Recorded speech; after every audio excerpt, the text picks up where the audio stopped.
Ιερά Μνήμη του Αγίου Αντωνίου του Μεγάλου. Ιδιαιτέρως σήμερα εορτάζουν και πανηγυρίζουν την Ιερά Μνήμη του των μοναστών τα πλήθη, όπως ψάλλουμε εδώ στην ακολουθία του. Ιδιαιτέρως δηλαδή εορτάζουν σήμερα τον Άγιον Αντώνιο και τον τιμούν εξαιρέτως όσοι ανήκουν στο τάγμα των μοναχών. Διότι ο Άγιος Αντώνιος είναι ο καθηγητής των μοναχών, ο καθηγητής της ερήμου. Η ζωή του και τα διδάγματά του και η όλη πολιτεία του είναι σχεδόν κανόνας για όσους θέλουν να ακολουθήσουν των μοναχικών βίων. Μαζί όμως με τους μοναχούς στα μοναστήρια σήμερα και στις σκήτες πανηγυρίζουν τη μνήμη του Αγίου Αντωνίου και οι χριστιανοί οι οποίοι ζουν και πολιτεύονται μέσα στον κόσμο. Για όλους μας είναι ο Άγιος Αντώνιος, όχι μόνο για τους μοναχούς, αλλά και για τους κοσμικούς ανθρώπους. Ο βίος του είναι ένα φωτεινό παράδειγμα πίστεως και αρετής.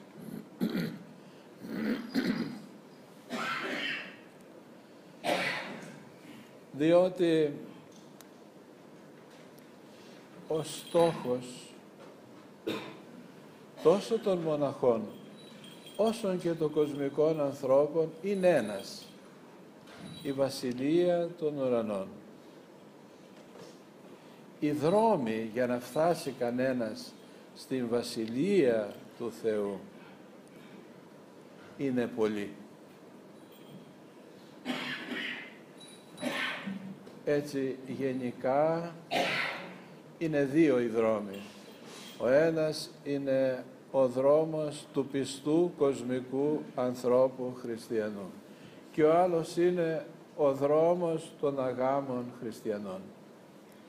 Όλοι όμως έναν προορισμό έχουμε από τον Θεό, από τον αρχηγό της πίστεώς μας. Γι' αυτό και έλεγε «Αγωνίζεστε εις ελθύν δια της στενής πύλης». Ότι στενή η πύλη και τεθλιμμένη η οδός, η απάγουσα εις την ζωή. Όσοι δηλαδή επιθυμείτε την ζωή την αιώνια, την αληθινή και ωραία να κατακτήσετε, να χαρείτε και να απολαύσετε, να έχετε υπόψη ότι θα περάσετε από στενή πύλη και ένα δρόμο ο οποίος έχει πολλές θλίψεις, πολλές στενοχώριες. Επομένως, ισχύουν αυτά τα λόγια του Χριστού τόσο για τον μοναχόν όσο και για τον κοσμικών άνθρωπο. Αγώνα έχει ο μοναχός, αγώνα έχει και ο κοσμικός άνθρωπος. Βέβαια, ο αγώνας του μοναχού είναι ένας. Ο αγώνας των κοσμικών ανθρώπων είναι ποικίλος. Αγώνας να μεγαλώσουν τα παιδιά, αγώνας να τα αποκαταστήσουν, αγώνας να αντιμετωπίσουν τα απαραίτητα για την ζωή αυτή. Αγώνας για το μισθό, αγώνας για τη σύνταξη, αγώνας μέσα στην πολιτεία, ανάμεσα σε πολλά και ποικίλα καθήκοντα. Του μοναχού όμως ο αγώνας είναι ένας. Από το πρωί μέχρι το βράδυ πώς θα προσευχηθεί, πώς θα φυλάξει το νου του από λογισμούς και από σκέψεις που είναι ξένες στο θέλημα του Θεού και πώς θα βελτιώσει το ήθος της ψυχής του. Ιδού λοιπόν γιατί σήμερα ο νους όλων των χριστιανών και αυτών που ζουν στα μοναστήρια και αυτών που ζουν μέσα στον κόσμο στρέφεται με πολλή ευλάβεια στον Άγιον Αντώνιο. Εξάλλου, ο Άγιος Αντώνιος, ο καθηγητής της ερήμου, δεν ήταν μόνο καθηγητής και δάσκαλος των νεαρών μοναχών, των νεαρών καλογύρων, αλλά ήταν και δάσκαλος και καθηγητής πολλών που ζούσαν μέσα στον κόσμο, μικρών και μεγάλων, ακόμα και ανθρώπων οι οποίοι κατήχαν πολύ υψηλά αξιώματα μέσα στην πολιτεία. Και αυτόν διετέλεσε δάσκαλος και καθηγητής ο Άγιος Αντώνιος. Εκείνος ήταν αγράμματος, μολονότι προερχόταν από πλούσια οικογένεια κάτω εκεί στην Αίγυπτο. Δεν έμαθε γράμματα. Φαίνεται οι γονείς του ήταν τόσο ευσεβείς και θεοφοβούμενοι άνθρωποι, ώστε προτίμησαν το παιδί τους να μείνει έξω από τα σχολεία, διότι τότε στα σχολεία επήγαιναν και φοιτούσαν και παιδιά από ιδωλατρικές οικογένειες. Για να μην λοιπόν συγχρονιστεί και με παιδιά αλωτρίου ήθους που δεν ήσαν χριστιανοί, για να τον προφυλάξουν από κάθε μολυσμό, προτίμησαν οι καλοί του γονείς του Αντωνίου να μείνει σχεδόν αγράμματος. Παρόλα τα αυτά, μαζί του επικοινωνούσαν επιφανείς άνθρωποι τα χρόνια εκείνα, άρχοντες, αξιωματούχοι της πολιτείας και αυτίας ακόμη ο αυτοκράτορας, ο Μέγας Κωνσταντίνος και τα δυο του παιδιά, ο Κόνστας και ο Κωνσταντιος. Πώς διάβαζε τα γράμματα? Έβαζε τους μαθητάς του, αυτοί να τα διαβάσουν και εκείνος θα τα ακούσε. Να ακούσουν μετά αυτά που έλεγε, τις συμβολές, να τις γράψουν και να τις στείλουν ακόμη και στους βασιλείς. Γιατί τα λέγω αυτά? Διότι ο Άγιος Αντώνιος, όπως και κάθε μοναχός ορθόδοξος, άξιος της αποστολής του, δεν μένει κλεισμένος στο μοναστήρι, ούτε αφοσιωμένος μόνο στα μοναχικά του καθήκοντα, αλλά σκέπτεται και τους χριστιανούς που είναι έξω στον κόσμο, που αγωνίζονται μέρα νύχτα, ώστε να μην χάσουν και αυτή την ψυχή τους και να γίνουν καλοί χριστιανοί. Ο Άγιος Αντώνιος, εκείνος έδωσε αυτό το παράδειγμα. Από εκείνα τα χρόνια, πότε έζησε? Γεννήθηκε στο μέσον του 3ου αιώνα, το 250 περίπου μετά Χριστόν. Πότε απέθανε? Βάλετε 100 χρόνια και το 350 και μετά Χριστόν. Έδωσε αυτό το ωραίο παράδειγμα από τότε. Ο Ορθόδοξος μοναχισμός να μην παραβλέπει και τους χριστιανούς τους άλλους που είναι έξω στον κόσμο, που ζουν πιο πολύ κοντά στο κακό και στην αμαρτία, αλλά να τους σκέπτονται και να τους βοηθούν.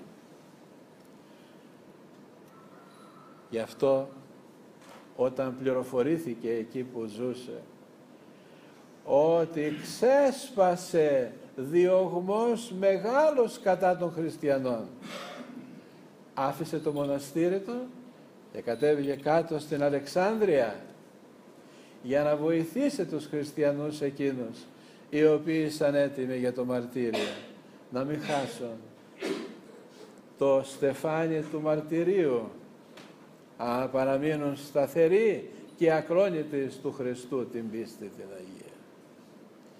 Και όταν επίσης αργότερα σταμάτησαν οι διωγμοί κατά των χριστιανών και έμαθε ότι ψεύτικοι διδάσκαλοι, αιρετικοί, διδάσκουν τους χριστιανούς κατά του Χριστού, της θεότητας του Χριστού, και σύουν το θεμέλιο της Εκκλησίας. Πάλι εγκατέλειψε τη σκήτη του, το μοναστήρι του, και πήγε κάτω και αγωνίστηκε υπέρ των Ορθοδόξων χριστιανών. Καλώς λοιπόν πράξαμε και εμείς σήμερα, αλλά εμείς είμεθα μοναχοί.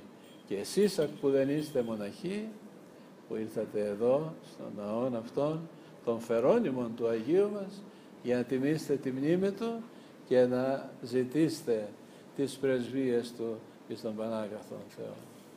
Ευχόμεθα λοιπόν ο Άγιος Αντώνιος, ο οποίος, όπως λέει το τροπάριον του, άλλο πάλι καλό. Τι λέει το? Εστήριξα στην οικουμένη. Δηλαδή, εστήριξα στην οικουμένη, παραπέμπει σε αυτή την εικόνα. Ένας άνθρωπος παραπέει για διάφορους λόγους. Κινδυνεύει να πέσει. Είτε είναι ηλικιωμένος, είτε είναι άρρωστος, και πάει ένας άλλος και τον στηρίζει να μην πέσει.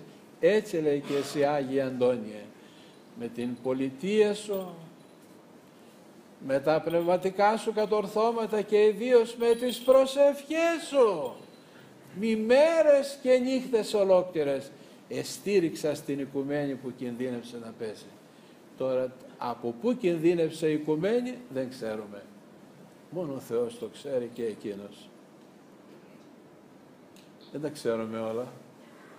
Εμείς ζούμε εδώ, περπατούμε εδώ, μιλάμε, εργαζόμαστε, αλλά το τι συμβαίνει στον κόσμο εν σχέση με τον Θεό δεν το ξέρουμε.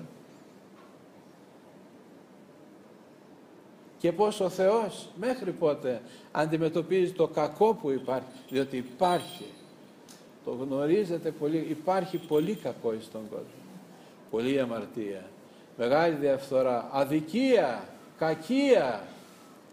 Ο Θεός από πάνω είναι που δεν αφήνει την οικουμένη να συντριβεί και να χαθεί. Αν υπάρχει Θεός, αλλά υπάρχει Θεός.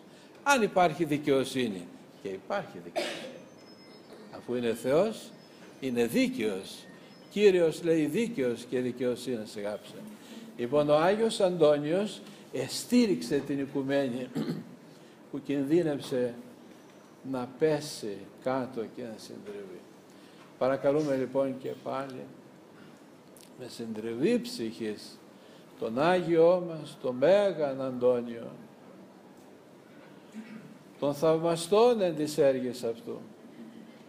Ακόμη μια φορά, εκεί που είναι στους ουρανούς πλέον, μακριά από την κακία και τον πόλεμο και τον διωγμό των δαιμόνων, εκεί που ευρίσκεται στην ουράνιο μακαριότητα, να σκέπτεται και εμάς όλους και να μας στηρίζει στο δρόμο του Θεού, στο δρόμο των καλών. Αμήν.